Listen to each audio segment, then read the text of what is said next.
মানুষ মূলত যার কাছে নিজের আবেগ, অনুভূতি এবং ভালোবাসার গুরুত্ব পায় না, তার কাছেই নিজের আবেগ, অনুভূতি এবং ভালোবাসা প্রকাশ করে। স্বভাবগত দিক থেকেই মানুষ এমন। কেননা মানুষ সবার ভালোবাসাই কামনা করে না। সে ঠিক তার ভালোবাসা কামনা করে, যাকে সে ভালোবাসে।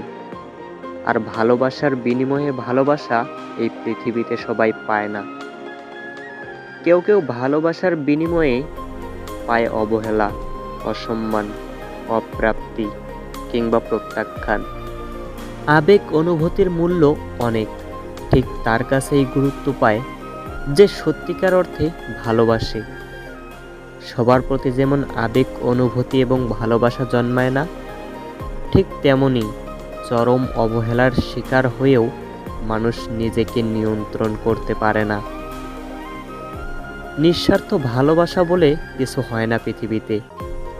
ভালোবেসে মানুষটাকে পাওয়ার আশায়, মানুষটার কাছ থেকে ভালোবাসা পাওয়ার আশায় মানুষ তাকে ভালোবাসে। ভালোবাসায় পূর্ণতা বলে কিছু হয় না আসলে। প্রাপ্তির আশায় বসে থেকে থেকে মনের মধ্যে অনুভূতি রপ্ত করাই হচ্ছে ভালোবাসা।